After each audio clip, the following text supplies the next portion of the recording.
Good morning बच्चों।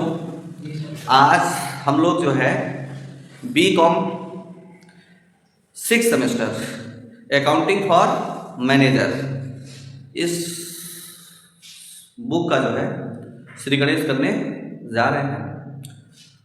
इसमें जो है मुख्य रूप से जो चैप्टर हैं न्यूमेरिकल के पॉइंट ऑफ व्यू से वो ratio analysis, cash flow, fund flow, material management, budget, ये जो है मेनली जो है न्यूमेरिकल के चैप्टर है और बाकी जो है थ्योरी के चैप्टर है।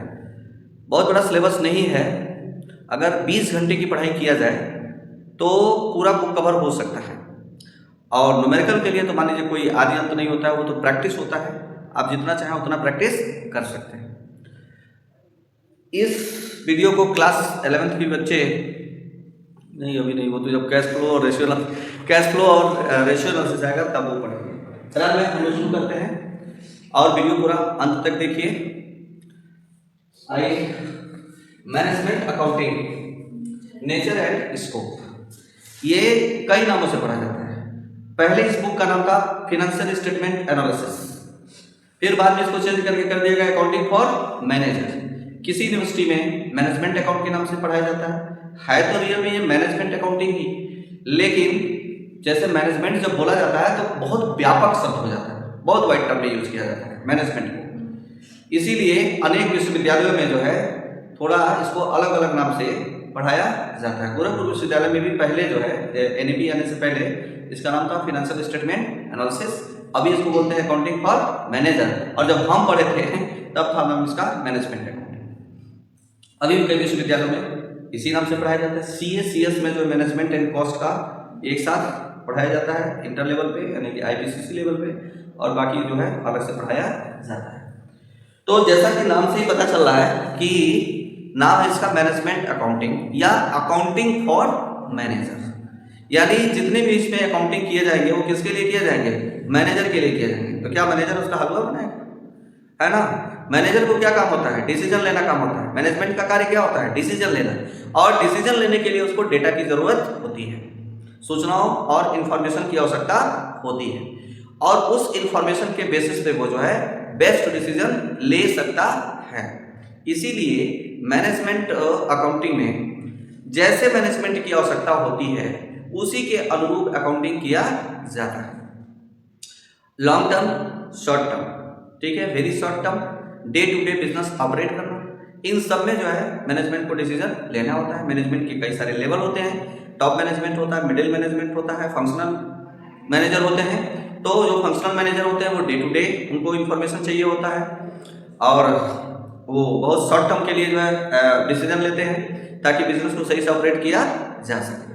तो इसके लिए जो अकाउंटिंग किया जाता है, मैनेजर के लिए अकाउंटिंग किया जाता है, मैनेजमेंट के लिए अकाउंटिंग किया जाता है, उसे ही मैनेजमेंट अकाउंटिंग कहते हैं। तो मैनेजमेंट अकाउंटिंग कोई अलग अकाउंटिंग नहीं है। ये जो आपका फाइनेंशियल अकाउंटिंग हुआ होता है, कॉस्ट अकाउंटिंग हुआ होता है, उन्हीं के बेसिस पर मैनेजमेंट अकाउंटिंग किया जाता है। मैनेजमेंट अकाउंटिंग बड़े बड़ी संस्थाओं के द्वारा ही किया जाता है। छोटी संस्थाओं में जो है उनके पास इतनी वित्तीय सुविधाएं नहीं रहती हैं कि एक अलग से जो है केवल डिसीजन लेने के लिए अकाउंटिंग किया जाए। तो आमतौर पे जो कंपनियां होती हैं उन्हीं में मैनेजमेंट अकाउंटिंग देखा जाता है। ये भी किस पे बेस होता है? कॉस्ट अकाउंटिंग और फिनेंशियल अकाउंटिंग पे ही बेसिस होता है। अभी मैं आपको ओवरऑल बता रहा हूँ, ठीक है, फिर मैं अभी आपको दिखाऊंगा भी। इसके बाद क्या होता है, जैसे फाइनेंशियल अकाउंटिंग होता है कि एक निश्चित समय के लिए बनाया जाता है, 1 वर्ष के लिए इनकम स्टेटमेंट बनाया जाता है, बैलेंस शीट बनता है वर्ष के अंत में, और प्रतिवर्ष बनाया जाता है। इसमें ऐसी कोई बात नहीं होती है। 10 दिन के लिए भी बनाया जा सकता है, 15 दिन के लिए बनाया जा सकता है, 5 वर्षों का डेटा यूज किया जा सकता है, 10 वर्षों का डेटा यूज किया जा सकता है। फाइनेंशियल अकाउंटिंग में आपके निश्चित एक फॉर्मेट दिए गए हैं, उस फॉर्मेट के अनुसार बनाया जाता है। इसमें क्या है, जैसे मैनेजमेंट की आवश्यकता होती है उसके अनुरूप बनाया जाता है। तो कोई इसका बहुत प्रिस्क्राइब फॉर्मेट नहीं है। दूसरी चीज़ क्या है कि मैनेजमेंट अभी नया कॉन्सेप्ट है, इसमें रिसर्च चल रहे हैं, नए नए तरह की जो सूचनाएं कैसे निकाली जाएं, उसका एनालिसिस कैसे किया जाए, इसके लिए रिसर्च भी चल रहा है। हाँ, ये भी जो है डबल एंट्री सिस्टम पे ही बेस होता है।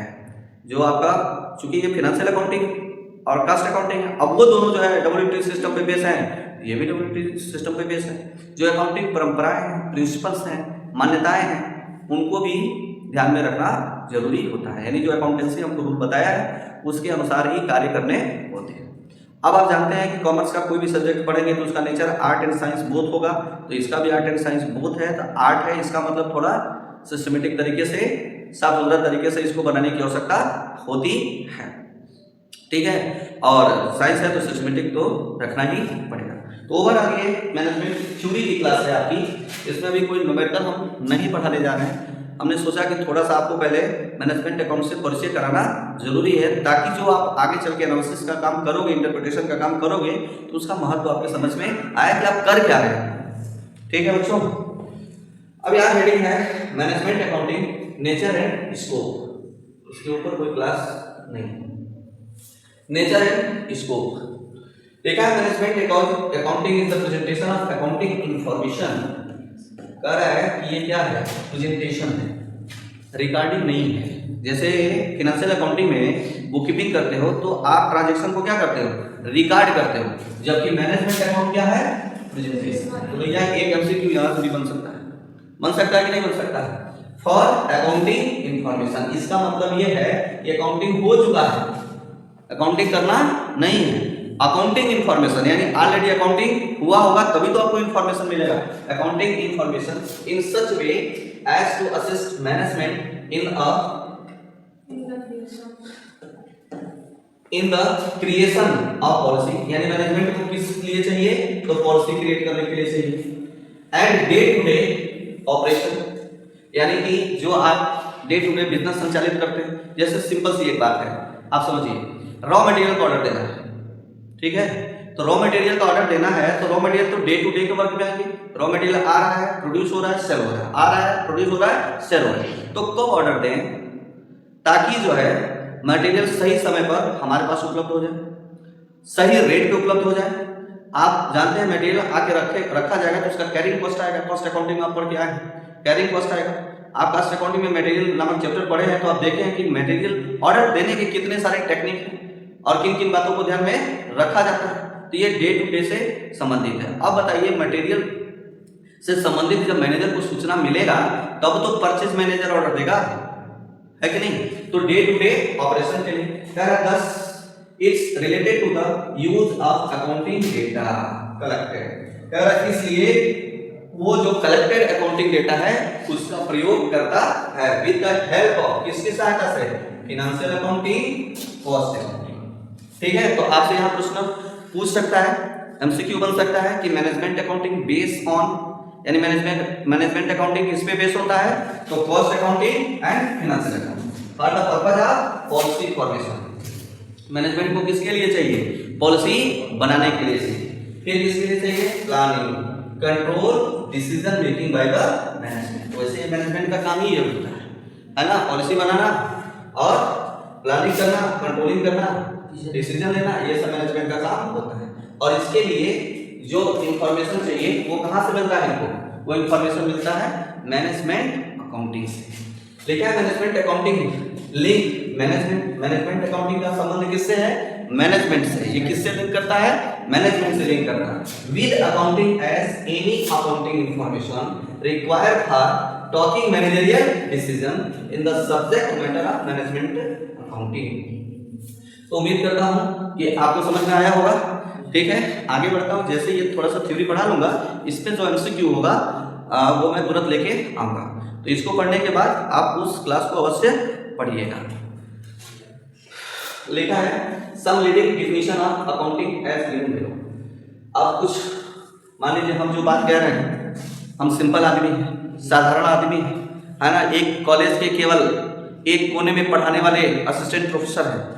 जब तक कोई बड़ा प्रोफेसर उस बात को ना कहे तब तक बच्चे विश्वास नहीं करें। तो आओ बच्चों देखो, हम ही बसी बतिया नहीं कह रहे हैं, ये किसने कहा है, आर एंटोनी ने भी कहा है। क्या कहा है कि मैनेजमेंट अकाउंटिंग इज कंसर्न, यानी मैनेजमेंट अकाउंटिंग कंसर्न है, संबंधित है with accounting information that is useful to management. यानी ये मैनेजमेंट अकाउंटिंग का संबंध उन अकाउंटिंग सूचनाओं से है जो मैनेजमेंट के लिए उपयोगी है।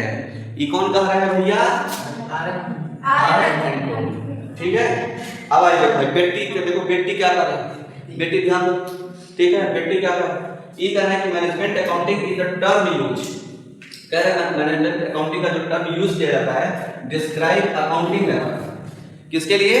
अकाउंटिंग मेथड को डिस्क्राइब करने के लिए, सिस्टम और किसको? System and technique which couple with the special knowledge. अच्छा देखिए, अकाउंटिंग का काम जो है, बुक कीपिंग का काम अकाउंटिंग टेक्नीशियन कर लेता है, जो नए नए अकाउंटेंट बने होते हैं वो अकाउंटिंग का काम कर लेते हैं, लेकिन मैनेजमेंट अकाउंटिंग का काम करने के लिए एकदम वेल एजुकेटेड और एक्सपीरियंस अकाउंटेंट की आवश्यकता होती है। कोई व्यक्ति मैनेजमेंट, सभी व्यक्ति मैनेजमेंट अकाउंटिंग नहीं कर सकते, उसके लिए उसको पूर्णतः ज्ञान होना आवश्यक है। तो वही कार्य special knowledge and ability assist management in its task to maximize profit, minimize loss. Management accountancy is the leading together into a बातचीत मत करिए, financial accounting, cost accounting and all aspect of financial management। तो ये व्यक्ति की लंबी चौड़ी क्या है? परिभाषा है, और इनके कहने का भी मतलब वही है जो आपको ऊपर बताया गया था। तो अब ज्यादा लोगों से गवाही दिलाने की जरूरत नहीं है ना, बहुत गवाही होगा। आई देखो ICWA ये भी परिभाषा दिए हुए हैं, सुना है आपने? HTML लंदन, ठीक है, अकाउंटिंग एसोसिएशन ने भी परिभाषा दिया है।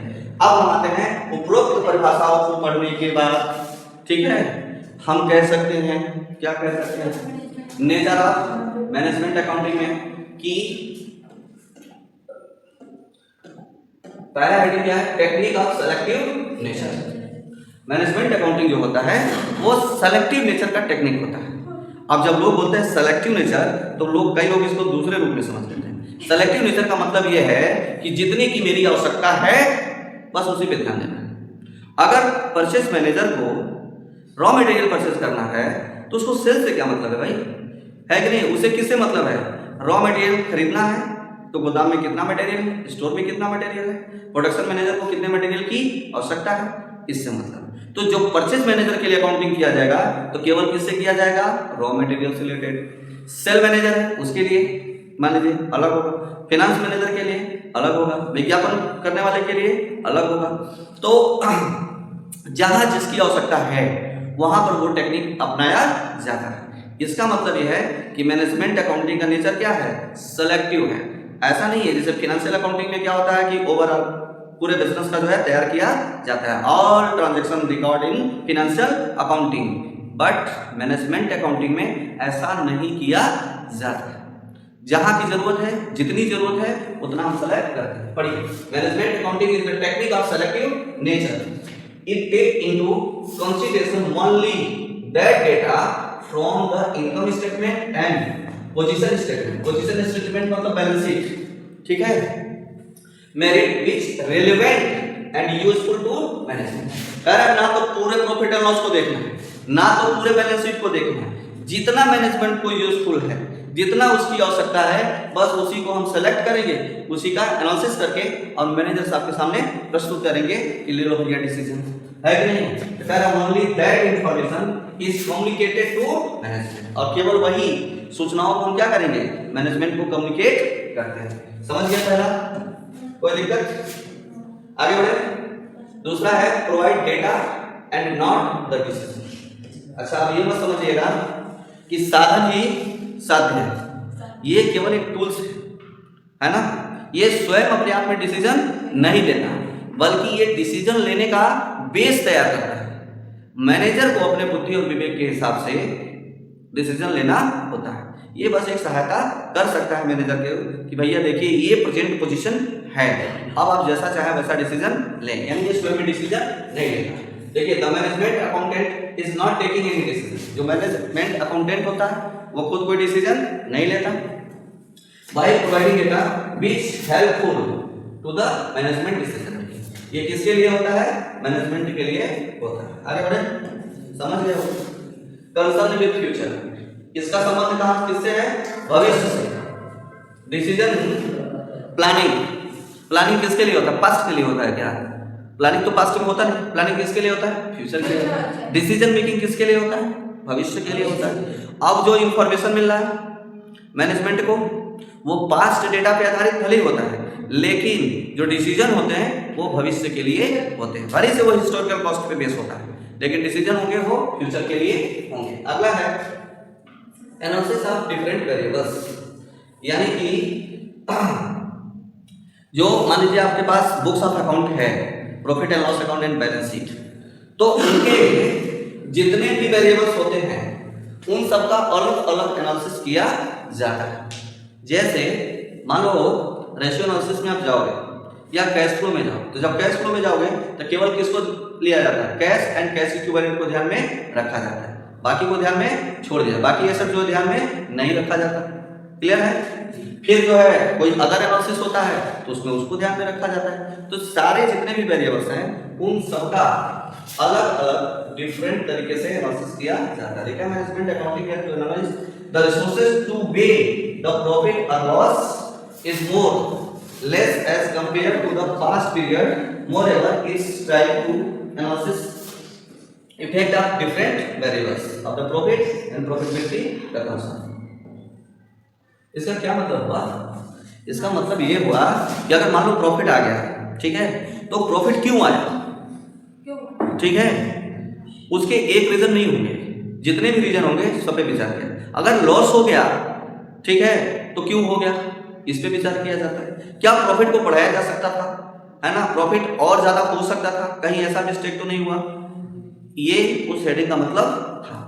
अगला है no set format of information. जैसा मैंने आपको बताया था शुरू में कि मैनेजमेंट अकाउंटिंग अभी अपने शैशवावस्था में है, बाल्यावस्था में है। दूसरी चीज, इसमें किसी आउटसाइडर से कोई मतलब नहीं होता। जैसे साली यहाँ आई हुई है तो पहले 50 ग्राम की लवली पोती है, फिर साफ सुथरा कपड़ा पहनी है, तब आई। और घर पे क्या रहता है ना, बर्तन धुली रहती है, वही हाथ से मुंह पोंछ लेती है। अब घर में साबुन लग जाता है ना, कोई बात नहीं है। घर में लोअर टी शर्ट पहन के रह लेते है ना, कोई निश्चित तरीका नहीं है। यहाँ बैठे हैं तो सिस्टमेटिक तरीके से बैठे हैं, और घर पे चाहे पैर ऊपर करके बैठो, चाहे झुक के बैठो, लेट के बैठो, चाहे जैसे मर्जी वैसे बैठो। वैसे ही मैनेजमेंट अकाउंटिंग इंटरनल अकाउंटिंग के अंतर्गत आता है, यानी कि मैनेजमेंट के लिए होता है। मैनेजमेंट कौन होता है? इंटरनल होता है। तो इसका कोई प्रिस्क्राइब फॉर्मेट नहीं है। जैसा फाइनेंशियल अकाउंटिंग में बताया गया कंपनी एक्ट के शेड्यूल में जो है कि आप इस हिसाब से बैलेंस शीट बनाओगे और इस हिसाब से प्रॉफिट एंड लॉस अकाउंट बनाओगे, ऐसा कोई मैनेजमेंट अकाउंटिंग में नहीं होता है। जैसी आवश्यकता, जैसी देवता वैसी पूजा, ठीक है, आप दे सकते हैं। तो उम्मीद करता हूँ कि आप नेचर समझ गए होंगे। अगला टॉपिक है स्कोप। स्कोप का मतलब होता है क्षेत्र, ठीक है बच्चों। क्षेत्र का मतलब हुआ कि कहाँ तक आप कवर करते हैं। मैनेजमेंट से बिजनेस का कोई भी कोना बाकी नहीं रहता, है ना। मैनेजमेंट के प्रत्येक सेक्टर में उसको डिसीजन लेने होते हैं, इसीलिए ये ज़्यादा व्यापक है, क्योंकि उसको प्रत्येक क्षेत्र की क्या चाहिए, सूचनाएं चाहिए, इसलिए ये ज़्यादा व्यापक है। तो कहाँ तक पहुँच है, आइए देखते हैं। फिनेंशियल अकाउंटिंग, है ना, पहला क्या है, फिनेंशियल अकाउंटिंग। मैनेजमेंट अकाउंटिंग को जो डेटा चाहिए वो कहाँ से मिलेगा? प्रॉफिट एंड लॉस से, बैलेंस शीट से मिलेगा, फिनेंशियल अकाउंटिंग से मिलेगा, जो भी बनाया गया है। और फिनेंशियल अकाउंटिंग जो होता है वो किस पे बेस होता है? हिस्टोरिकल। हिस्टोरिकल मतलब पास्ट, ठीक है। हिस्टोरिकल मतलब क्या होता है? पास्ट। तो क्या है, historical information but very useful for the future. जो अपने पास्ट से नहीं सीखता उसका भविष्य कभी उज्जवल हो ही नहीं सकता। इतिहास क्यों पढ़ते हैं? इतिहास इसीलिए पढ़ते हैं ताकि हम इतिहास का वैल्यूएशन कर सकें और जान सके कि हमसे पास्ट में क्या गलतियां हुई, ताकि वो दोबारा गलती ना हो। तो जो अब मान लो आप चले गए हो किस क्लास में, 6th सेमेस्टर में चले गए, और पिछले 5 सेमेस्टर से अगर आपने कोई सबक नहीं सीखा, ठीक, कैसे पढ़ाई करनी चाहिए, कितनी पढ़ाई करनी चाहिए, क्या हमसे गलती हो गई जिससे हम जो है और अधिक नंबर ला सकते थे, वो नंबर हम क्यों नहीं ला पाए। मैं फोन नंबर की बात नहीं कर रहा, ठीक है ना। अब ये नहीं है कि सरकार जी जैसे सोच रहे हैं कि हमने 5 का ही क्यों कलेक्ट किया, क्लास में तो और भी लड़कियां थी, ठीक। तो ऐसा कोई नंबर की बात नहीं कर रहा, मैं बात कर रहा हूँ किसका, मार्क। अब अगर आप सबक सीखे होते हैं और जिन्होंने सबक सीखा है, फिर जब आगे आप MBA करने जाओगे तो आप बड़ी परिश्रम से पढ़ाई करोगे। आपको समझ में आ गया है कि ग्रेजुएशन में हमसे कौन सी गलतियां हुई जो हमें पोस्ट ग्रेजुएट में नहीं करना है। अन्यथा अगर वही गलती करते रहो तो MBA क्या कुछ भी करो, जॉब मिलने वाली नहीं। क्यों? दूसरा है कॉस्ट अकाउंटिंग, इसकी पहुंच कहां तक है? Cost accounting. It provide various techniques of the costing like managerial costing, marginal costing, standard costing, differential opportunity cost analysis etcetera. ये सारे जो है कॉस्ट में बहुत सारे टेक्निक होते हैं, उन टेक्निक से कॉस्टिंग किया गया होता है और फिर उसका यूज जो है मैनेजमेंट में किया जाता है। फिर है budget, budgeting and forecasting. Budgeting इसमें तो आपके चैप्टर भी हैं कि कैसे बजट तैयार किया जाता है, उस पर न्यूमेरिकल भी है। और बजट कितने प्रकार के होते हैं? Long term, short term, flexible, cash budget, cell budget, expenses budget, बहुत प्रकार के बजट बनाए जाते हैं बड़ी बड़ी संस्थाओं में। तो मैनेजमेंट अकाउंटिंग में जो है बजट बनाया जाता है। Forecasting is the various aspects of the business is necessary for budgeting. Forecasting का मतलब क्या होता है? भविष्य में देखना, बातचीत नहीं, ठीक है। फोरकास्टिंग का मतलब क्या होता है? भविष्य में देखना है, क्या हो सकता है भविष्य में। अभी मान लो जिन लोगों ने बढ़िया फोरकास्टिंग किया होगा, उन्होंने क्या किया? जमीन खरीदने का प्लान चेंज करके और चांदी खरीदा। जिन्होंने चांदी खरीदा उसकी चांदी हो गई है। एक महीने में चांदी, पिछले साल दिसंबर में 2 लाख रुपए थे, है ना, अभी ये फरवरी शुरू हुआ, एक महीने में चांदी 4 लाख हो गया। गोल्ड जो है देखिए 5-6 वर्षों में अभी 2 लाख हो गया। तो जिन्होंने जो है अभी 3 दिन पहले 1,67,000 था, कल मैंने देखा 2 लाख रुपए हो गए। तो जिन्होंने बढ़िया अनुमान लगाया उनकी चांदी ही चांदी है कि नहीं? और जो नहीं अनुमान लगा पाए वो क्या है? बैठे हुए हैं, कर्जा लेके जमीन खरीदे हैं, अब जब बेचना चाहेंगे तो बिकेबो नहीं करेगा टाइम से, है ना, या बैंक में पैसा जमा करके और मार्केट रेट से कम रेट पर जो है ब्याज प्राप्त कर रहे हैं। हमने बोला बातचीत नहीं, ठीक है। अगला है तो ये forecasting the various aspect of business necessary for budgeting. Budgeting के लिए फोरकास्टिंग बहुत जरूरी है। कैसे जानोगे कि भविष्य में हमें कितने, कहां से इनकम आएगा, हमें किन पे खर्च करना है। बजट क्या है?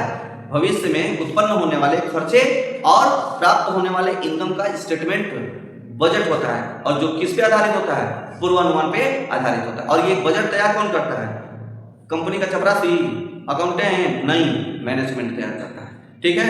कल 1 फरवरी 2026 को, कल ही है, परसों जो है कौन बजट पेश करेगा? भारत का वित्त मंत्री। यानी कि अगर भारत सरकार है तो वो एक बड़का मैनेजर है ना, तो बड़का मैनेजर बजट लाके पेश करेंगे। अगला है स्कोप में कॉस्ट कंट्रोल प्रोसीजर, है ना। मैनेजमेंट क्यों मैनेजमेंट का कार्य करता है? ताकि प्रॉफिट को मैक्सिमाइज किया जाए, लॉस को जितना संभव हो सके कम किया जाए, खर्चे को रिड्यूस किया जाए, यही ना, ये पर्पस होता है। तो आप कॉस्ट कंट्रोल कर सकते हैं किसके थ्रू? मैनेजमेंट अकाउंटिंग के थ्रू। क्योंकि जब कॉस्ट का एनालिसिस करके अकाउंटेंट जो है मैनेजर को देगा, तब वो डिसीजन लेगा कि जो है किस एरिया में छटनी करनी है, किस कर्मचारियों को भगाना है, कौन सा प्लांट बंद करना है, और प्रोडक्शन लाइन से जो है किस प्रोडक्ट को हटा देना चाहिए, ये कम प्रॉफिटेबल है, ताकि हमारा खर्चा क्या हो सके? कंट्रोल में आ सके। अगला स्कोप है reporting. The management accountant is required to submit report to the management. यानी मैनेजमेंट अकाउंटेंट को क्या करना होता है? अपना एनालिसिस करके और रिपोर्ट किसके पास सबमिट करनी होती है? मैनेजमेंट के पास सबमिट करनी हो, ताकि वो वेरियस एस्पेक्ट पे जो है वेरियस एस्पेक्ट को समझ सके, ठीक है। While reporting, he may be statistical tools or presentation of information like graph, chart, pictorial presentation, index, number, other various फलाना डबाका, ठीक। इन सब का जितने भी स्टैटिस्टिकल टूल्स होते हैं इनका प्रयोग करके ठीक तरीके से मैनेजमेंट अकाउंटेंट को क्या करना होता है? मैनेजर को प्रेजेंट करना होता है, रिपोर्टिंग करना होता है। कोई जरूरी नहीं है ना कि मैनेजमेंट अकाउंटिंग पढ़ा हो, क्यों? अब उसको लोगों को समझाने की ऐसे हुआ है, सीधा क्या फाइनल बताओ ना, क्यों? मुख्य बात बताओ भाई कि क्या रिजल्ट तुम प्राप्त किए हो, मेन बात बताओ। अब लगे वहां समझाना कि ये डेबिट है क्रेडिट का, सस्ता डेबिट क्रेडिट कर रहा है, सीधा रिपोर्ट पे है ना। अगला है method and procedure. Correct, it's include. देखिए आप जानते हैं कि अकाउंटिंग जब किया जाता है, चाहे वो कॉस्ट अकाउंटिंग हो या फिनेंशियल अकाउंटिंग, बहुत सारे डिसीजन अकाउंटेंट लेता है। जैसे डेप्रिसिएशन किस रेट से लगा, ठीक है, कॉस्ट में कौन सी टेक्निक यूज किया गया। अभी आप मटेरियल इशू करने में फीफो है, लिफो है, हीपो है, बीपो है, पता नहीं कौन कौन सा है, सब आप पढ़े हुए, आप जानते हो, अनेक मेथड। अब किस मेथड से किया गया तो उसका इंपैक्ट भी तो उस पर देखा जाएगा ना, क्यों? तो कास्ट अकाउंटेंट, मैनेजमेंट अकाउंटेंट केवल ये नहीं करता कि जो रिजल्ट आया बस उसी को देख लो, ना ना, किस टेक्निक पे वो बेस था, किस मेथड का प्रयोग किया गया था, इसको भी ध्यान में रखा जाता है। इसमें फिर क्या आता है, टैक्स अकाउंटिंग। टैक्स अकाउंटिंग ये भी मैनेजमेंट अकाउंटिंग का पार्ट होता है, ताकि जो है इनकम टैक्स रिटर्न फाइल समय पर किया जा सके और संस्था को जो है पेनल्टी से बचाया जा सके। और अगर टैक्स अकाउंटिंग होगा तभी सरकार के द्वारा जो सब्सिडी वगैरह मिल रही है ना, उद्योगों को जो ग्रांट सरकार से मिल सकता है, उन सबको प्राप्त किया जा सकता है। तो ये भी मैनेजमेंट अकाउंटिंग के अंतर्गत आता है। फिर इंटरनल फाइनेंशियल कंट्रोल, मैनेजमेंट के अंदर management account include internal control method like internal audit, efficient office management etcetera. Next है इंटरप्रिटेशन। इंटरप्रिटेशन का मतलब ये होता है कि जो आपने एनालिसिस किया उस एनालिसिस को सरल शब्दों में प्रस्तुत करना, कम्युनिकेट करना, ठीक है, यानी कि उसमें इम्पैक्ट को भी सम्मिलित किया जाता है, इफेक्ट को भी सम्मिलित किया जाता है, ये इंटरप्रिटेशन होता है। और इंटरप्रिटेशन का काम जो है मैनेजमेंट अकाउंटेंट के द्वारा ही किया जाता है। वो जब रिपोर्ट बनाता है तो जैसे हम आपको पढ़ा रहे हैं वैसे भी वो आपने पिक्चरों में देखा होगा कि वो लोग ले जाकर के जब उनको प्रोजेक्ट मिलता है तो प्रोजेक्ट दिखाना होता है, प्रस्तुत करना होता है। तो आप जितना कायदे से प्रेजेंट करोगे, इंटरप्रिटेशन करोगे, जितना अच्छे से अपनी बात समझा लोगे उतना ही बेटर रहेगा। उसके बाद इवैल्यूएशन, ऑफिस सर्विस, ये भी इसके अंतर्गत आता है। Evaluation performance of the management, भैया खाली जो है वो सब अकाउंट का ही नहीं होगा बल्कि मैनेजमेंट का भी इसमें इवैल्यूएशन किया जा रहा है कि मैनेजमेंट ने सही टाइम पर, सही तरीके से, सही मेथड का, सही इंफॉर्मेशन पे सही डिसीजन लिया कि नहीं लिया। क्योंकि एक मैनेजमेंट अगर गलत डिसीजन ले लेगा तो पूरी संस्था को झेलना पड़ जाएगा, और अगर सही डिसीजन लिया तो उसका लाभ जो है सभी पूरी संस्था को मिलेगा। तो मैनेजमेंट का इवैल्यूएशन भी किया जाता है। इसके लिए आप रेशियो एनालिसिस पढ़े हो तो उसमें परफॉर्मेंस रेशियो निकालते हो कि नहीं निकालते हो, एक्टिविटी रेशियो निकालते हो। अरे आपने अभी नहीं पढ़ा है, पढ़ोगे, लेकिन 11th में तो पढ़ा होगा। तो उसमें एक्टिविटी रेशियो होता है, परफॉर्मेंस रेशियो होता है। ये किसका परफॉर्मेंस देखा जाता है भाई? मैनेजमेंट का देखा जाता है, एक्टिविटी देखी जाती है। तो लिखा है कि management accounting provide method and technique for evaluating performance of management.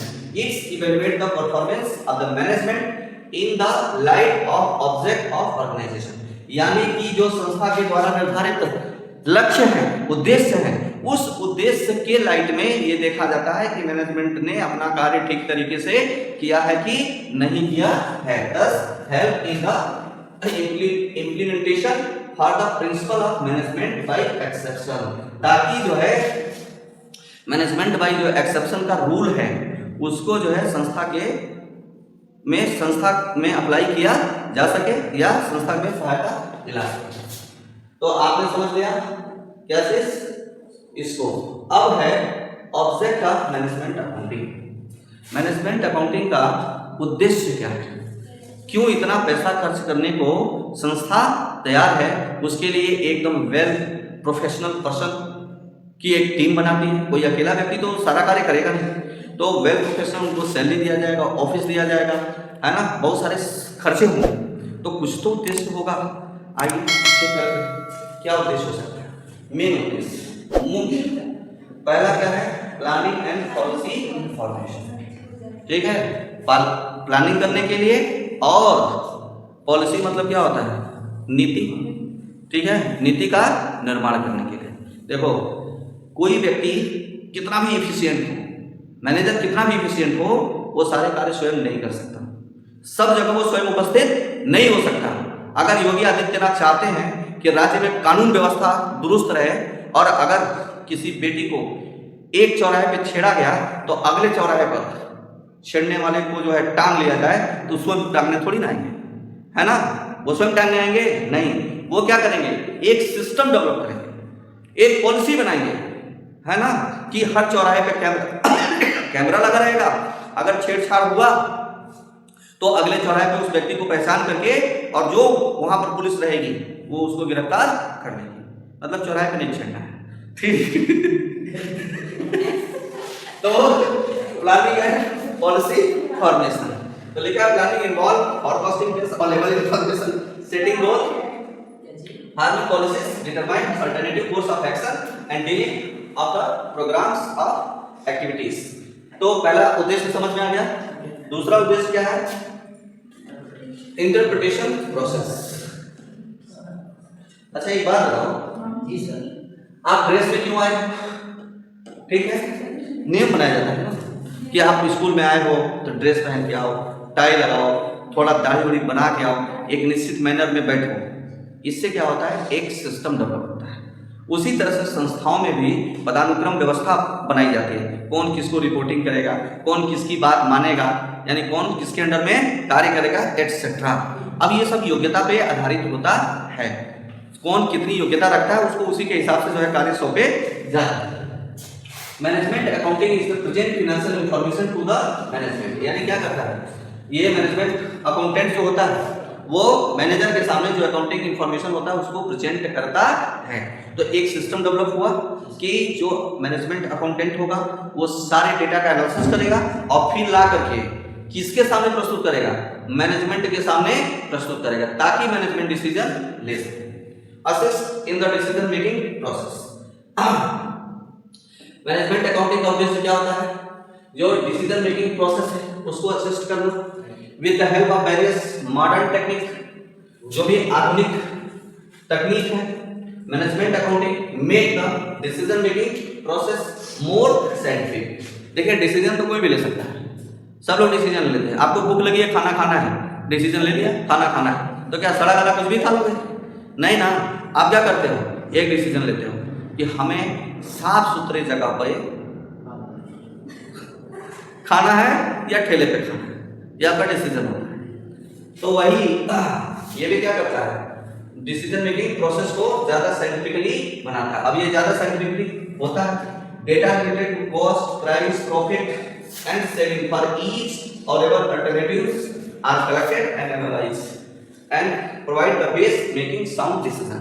Sir एक अच्छा उचित डिसीजन लेने के लिए अकाउंटेंट क्या करता है? जितना भी कॉस्ट से रिलेटेड, प्राइस से रिलेटेड, प्रॉफिट्स, लॉस, सेविंग, इन सब से जितने भी प्रकार के डेटा उपलब्ध होते हैं उन सबको लेकर के एनालाइज करता है और फिर मैनेजर के सामने इंटरप्रिटेशन करता है।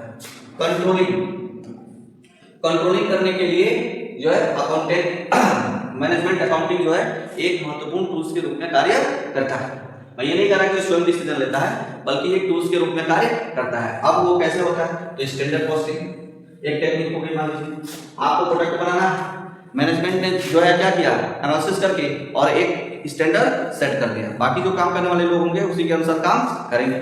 Budgetary control help in the control performance. Cost control is the affected through the use of standard costing.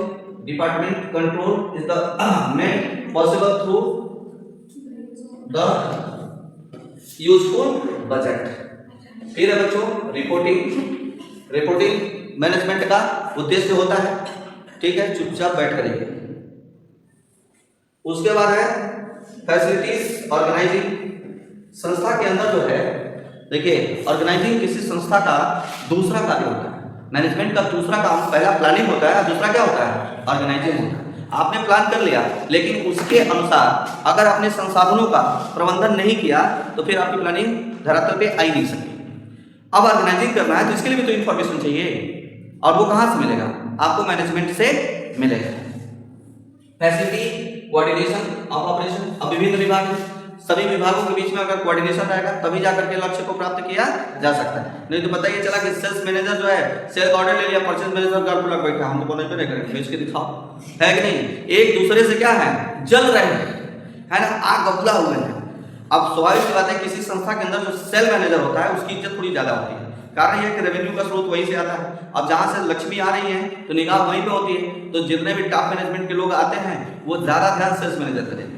अब बाकी मैनेजर जो है थोड़ा हो सकते हैं नाखुश हो जाए, ठीक है, फाइनेंस मैनेजर है, वो पैसा लेके बैठा रहता है, सब विभाग वाले उसी के पास आते हैं, अब वो टाइम से पेमेंट ना करे, लेट करे, तो एक दिक्कत हो सकती है। इसके लिए जो है कोऑर्डिनेशन की आवश्यकता होती है। तो हम लोगों ने पढ़ा कि मैनेजमेंट अकाउंटिंग क्या होता है, इसके नेचर, स्कोप और ऑब्जेक्ट, इतना हम लोगों ने पढ़ा। इस पे जो एमसीक्यू हो सकता है वो फिर एमसीक्यू बनाया जाएगा, फिर अगली क्लास में जो है हम लोग पढ़ेंगे। आपने अभी तक वीडियो देखा, आपका बहुत बहुत धन्यवाद। चैनल को सब्सक्राइब कर लीजिए, शेयर कीजिए, लाइक कीजिए और बेल आइकन दबा दीजिए ताकि आपको वीडियो अपलोड होते ही नोटिफिकेशन मिल जाए और आप पढ़ सकें। और बहुत सारे बच्चे एमसीक्यू एग्जाम देते देते ये सोच रहे हैं कि केवल एग्जाम के टाइम पे एमसीक्यू पढ़ के और हम बढ़िया स्कोर कर सकते हैं, तो बेटा वो केवल पास हो सकते हैं या 50-55% नंबर ला सकते हैं। ये बहुत ही गोल्डन चांस था कि आप अधिक से अधिक नंबर ला सकते थे अगर आप थ्योरी के साथ साथ एमसीक्यू पढ़ते हैं। यहाँ तक हमें झेलने के लिए आपका बहुत बहुत धन्यवाद। चैनल को सब्सक्राइब कर लीजिए।